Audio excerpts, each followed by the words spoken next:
I'd like us to try an exercise together. In psychology, when a person finds an object or an experience scary or difficult to face, we gradually expose them to this object so they get used to it bit by bit and no longer fear it. And it seems that we, as a society, find it very difficult to talk about women's genitals in an open and honest way. So I'd like us to try this exercise together now. Please repeat after me. Say, vagina. Okay, now if that was easy, that's great, but I'm pretty sure that wasn't the case for everyone here. So I'd like to try it again. Please say, vagina. Okay, so that time was probably a little bit easier than the first, but I'd like to try it again just twice more. Please say, vagina, vagina. Great. So now you're feeling a bit more comfortable saying the word vagina. But what about an entire conversation on this topic? And that's where we, as a society, really struggle. And researchers think that this lack of open discussion about a perfectly normal body part, particularly around how it's supposed to look, may be fueling the world's fastest growing cosmetic surgery trend, labiaplasty, also known as designer vagina surgery. Now, in the United States, in the last 5 years alone, there has been a 500% increase in the number of labiaplasties performed. And what this procedure does is reduce the size of the inner lips of the vagina, known as the labia minora, so they no longer protrude beyond the outer vaginal lips, known as the labia majora. And what this does is creates a smooth genital surface, just like a Barbie doll. Because, as we can see, Barbie has no genital features whatsoever. We also talk about this surgery colloquially as turning an outie vagina into an innie vagina. Yes, these aren't just terms reserved to describe belly buttons anymore. And while the medical research is gradually accumulating in this field, because it's still a relatively new procedure, we still don't know the long-term safety and efficacy. Like what happens to these women when they go through menopause and their vaginal tissue naturally thins and dries. Not to mention that labiaplasty is associated with some pretty serious side effects, like infection, scarring, and even loss of sensation.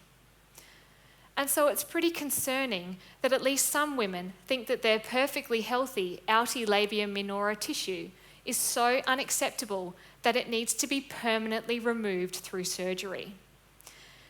In fact, many girls and women have fundamental misunderstandings about their own genital appearance.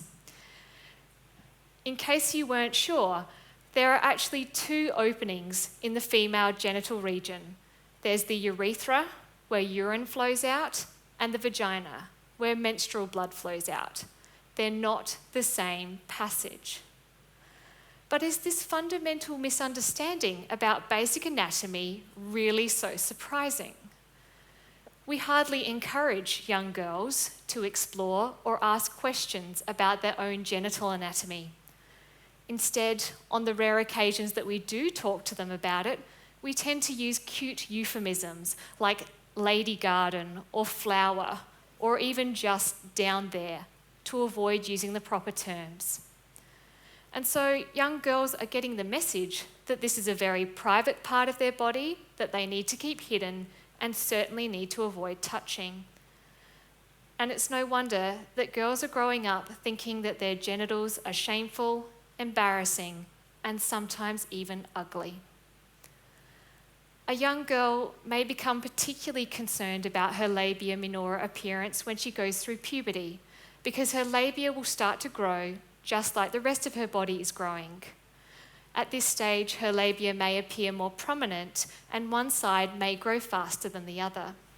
This may prompt her to look on the internet for an explanation for this change in her genital appearance, rather than having a potentially embarrassing conversation with a family member, friend, or health professional. And rather than finding reassurance about her genital appearance on the internet, she's likely to come across labiaplasty, as a relatively simple and easy solution to her perceived problems with her genital appearance. And sadly, this has meant that girls as young as 9 are requesting labiaplasty. The message these young girls are not receiving is that their prominent and asymmetrical labia at puberty may just balance out. Their genital appearance is meant to shift away from that prepubertal Barbie doll look. In fact, there's a huge variety in labial size, shape, and colour. They're just like snowflakes. No two are alike. And there's certainly no one normal way for them to look. Labia also serve really important functions, like protecting the entrance of the vagina and the urethra from infection. And they also enhance sexual pleasure and lubrication during intercourse. So the surgical removal of this tissue is not to be taken lightly. We know that girls and women who are seeking labiaplasty, if they're told about this great diversity in genital appearance, it doesn't always make them change their minds. By this stage, when they're considering surgery, it's probably too late. Their concerns about their labia have probably been present since childhood or adolescence, and they're now firmly ingrained. So if we want young girls to feel positive about their genital appearance, we need to start having these conversations from a very young age. As soon as girls start to become curious about their own bodies, and certainly well before they're secretly harbouring concerns that their genital appearance may not be quite right. And let's not forget that young boys can benefit from these conversations too. Research has shown that receiving negative comments from male sexual partners about genital appearance can and does influence women's consideration of labiaplasty. So if young boys grow up with a basic understanding of female genital anatomy, they may be less critical of any future female sexual partners. So now I've started you on this open conversation pathway, encouraging you to feel more comfortable saying the word vagina. But now it's time to teach you the more correct term.